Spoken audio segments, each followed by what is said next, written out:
Assalamualaikum warahmatullahi wabarakatuh. Pada kesempatan ini saya ingin menyampaikan presentasi tentang pencegahan stunting dengan edukasi perbaikan pola makan remaja putri. Presentasi ini merupakan hasil dari pengabdian masyarakat yang kami laksanakan pada bulan Juli yang lalu. Latar belakang pelaksanaan pengabdian masyarakat ini adalah fakta bahwa di Indonesia stunting merupakan masalah serius dan juga merupakan masalah gizi utama. Masalah stunting memiliki dampak yang cukup serius. Dilihat dari jangka pendek, stunting berkaitan dengan morbiditas dan mortalitas pada bayi dan balita. Angka kesakitan dan angka kematian pada bayi dan balita yang memiliki status stunting, yaitu tumbuh kembang yang tidak optimal, di mana kemudian ketika dia bertambah usia, tetapi tinggi badan dan berat badannya tidak bertambah. Kemudian jangka menengah berkaitan dengan kemampuan intelektual dan kemampuan kognitif yang dimiliki oleh seorang anak. Anak-anak yang memiliki riwayat stunting biasanya memiliki tingkat kecerdasan yang lebih rendah daripada anak-anak yang tumbuh kembang dengan normal dengan gizi yang cukup. Nah, kemudian jangka panjang ini terkait dengan kualitas sumber daya manusia dan masalah penyakit degeneratif pada usia dewasa. Dan ini juga dampaknya sangat luar biasa ketika kita bicara bahwa dalam pembangunan, apalagi menuju 100 tahun Indonesia merdeka, kita membutuhkan sumber daya manusia yang sehat dan cerdas. Hal ini juga masih ditambah dengan fakta bahwa seperti saya sampaikan tadi, di Indonesia angka stunting cukup tinggi, mencapai angka 31,4% pada tahun 2015 sampai 2017.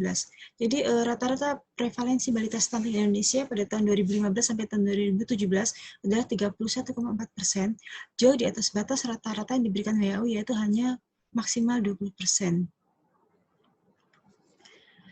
Berkaitan dengan pencegahan stunting, karena kita tahu stunting itu tidak bisa diobati, jadi hanya bisa dicegah, pemerintah dengan Perpres nomor 42 tahun 2013 telah menetapkan apa yang kita kenal dengan Gerakan Nasional 1000 Hari Pertama Kehidupan sebagai salah satu upaya meningkatkan status gizi balita dan mencegah stunting di Indonesia. 1000 hari pertama kehidupan adalah mulai ketika seorang perempuan dinyatakan positif hamil, selama dia mengandung sampai kemudian bayinya lahir, 2 tahun kemudian, sehingga kurang lebih adalah 1000 hari kehidupan pertama seorang anak. Pada masa itulah tumbuh kembang anak tersebut harus betul-betul dijaga supaya dia tidak stunting dan kemudian bisa tumbuh normal seperti balita yang sehat dan tumbuh menjadi generasi muda yang sehat dan cerdas. Tetapi Bapak Ibu sekalian, sebenarnya ketika kita bicara pencegahan stunting, kita bisa menarik benang merah lebih awal daripada 1000 hari pertama kehidupan seorang anak, yaitu masa di mana seorang perempuan mempersiapkan diri menjadi seorang ibu. Kapan? Ketika dia tumbuh menjadi seorang remaja putri. Jadi stunting sebenarnya bisa diperbaiki sejak awal dengan memperbaiki pola makan para remaja putri kita supaya mereka tumbuh kembang menjadi perempuan dewasa yang sehat dan mengurangi resiko melahirkan bayi stunting. Berdasarkan pemikiran itulah, maka kegiatan pengabdian masyarakat yang dilaksanakan dengan tujuan untuk mengedukasi remaja putri sejak awal tentang pentingnya asupan gizi bagi mereka sehingga akan mereka tumbuh dewasa menjadi seorang perempuan yang siap menjadi seorang ibu yang insya Allah hal ini akan meminimalisir kemungkinan atau risiko mereka melahirkan bayi stunting. Kenapa perbaikan pola makan bagi remaja putri menjadi sangat penting? Karena kita tahu begitu buruknya pola makan anak-anak kita sekarang dengan berbagai jajanan hanya mengandung kalori saja, mengandung gula dan sama sekali tidak sehat untuk kehidupan mereka. Ini harus kita sadarkan sejak awal sehingga mereka kemudian memiliki pola makan yang sehat dan akan berdampak positif pada tumbuh kembang mereka menjadi perempuan dewasa. Nah, target kegiatan ini adalah Karang Taruna di Desa Tegal Tirto dan alasan pemilihan lokasi adalah karena Kapanewon, sekarang disebutnya Kapanewon bukan lagi kecamatan di DIY ini. Kapanewon Berbah, di mana Desa Tegal Tirto berada, adalah salah satu wilayah Kapanewon dengan angka stunting yang tinggi di Sleman. Itu latar belakang kami melaksanakan kegiatan pengabdian masyarakat ini di Desa Tegal Tirto dengan target anggota Karang Taruna tidak hanya perempuan saja tapi juga laki-laki, karena kita berpikir untuk memperbaiki kondisi masyarakat kita tidak bisa hanya mengambil satu kelompok saja dari masyarakat, tapi kita harus secara masif menyentuh semuanya. Ya, jadi anggota Karang Taruna yang rata-rata adalah pelajar generasi muda, sehingga kita berharap dengan kegiatan masyarakat ini akan ada informasi, akan ada edukasi untuk mereka yang akan membuat mereka kemudian menyadari betapa pentingnya perbaikan pola makan mereka.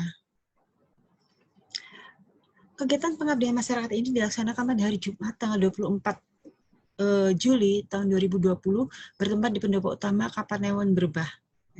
Dan materi pelaksanaan sosialisasi ini memang dirancang untuk memberikan pemahaman tentang pencegahan stunting yang berfokus pada perbaikan pola makan remaja putri.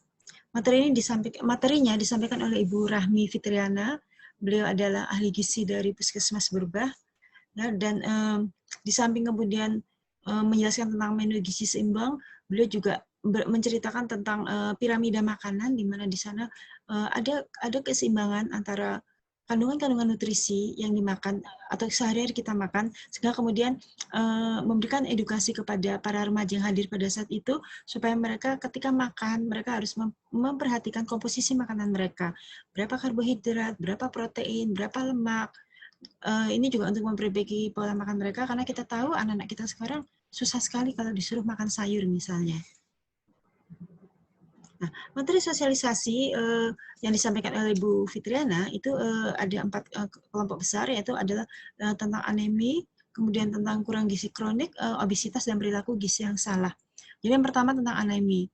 Peserta disadarkan, terutama yang remaja putri, bahwa sebagai perempuan muda, sebagai remaja putri, mereka sudah mulai mengalami hal-hal yang akan membuat mereka rentan terhadap anemia atau kurangnya zat besi dalam tubuh mereka. Mereka mengalami haid setiap bulan misalnya. Ini akan membuat mereka kemudian lebih mudah menderita anemia daripada teman mereka yang laki-laki. Ya. Sehingga kemudian juga disadarkan betapa pentingnya kemudian asupan makanan yang baik, kemudian juga tambahan vitamin-vitamin penambah zat besi misalnya. Di sini juga kemudian narasumber Bu Fitriana menyadarkan kepada para remaja putri pentingnya mengonsumsi pil zat besi yang diberikan di sekolah setiap seminggu sekali.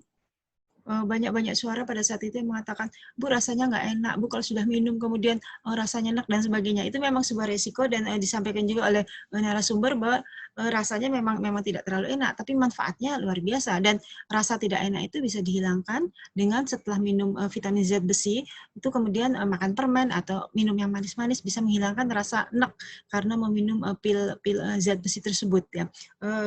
Rame ya, waktu itu cukup rame dialog yang berkembang sampai dia kemudian sadar penting memang untuk bisa mereka tahu penting cuma kadang-kadang kemudian namanya anak-anak kemudian mereka merasa rasanya nggak enak, kemudian ketika gurunya lengah pil itu tidak diminum tapi malah terus dibuang. Nah ini menjadi diskusi yang cukup mengundang tawa pada saat itu. Nah, kemudian juga kurangnya energi kronik atau gizi kurang ya. Ini salah satu indikasinya adalah dengan melakukan lila. Lila itu pengukuran lingkar atas lengan. Nah, di sini sambil bercanda, kemudian Ibu narasumber juga mengatakan hati-hati yang cowok-cowok nanti kalau misalnya mau memutuskan untuk menikah, diminta dulu calon-calon pasangannya mengukur lingkar lengan atasnya. Jangan kurang dari 23,5 cm lingkar lengan atasnya. Karena kalau kurang berarti dia mengalami gizi kurang ya, dan itu nanti akan rentan melahirkan anak-anak yang stunting. Nah, kemudian walaupun agak lepas dari tema materi ini, Ibu Fitriana juga menyampaikan masalah obesitas, karena ini juga penting. Bertolak belakang dari anemia kurang gizi dan sebagainya, obesitas juga bukan sesuatu yang baik.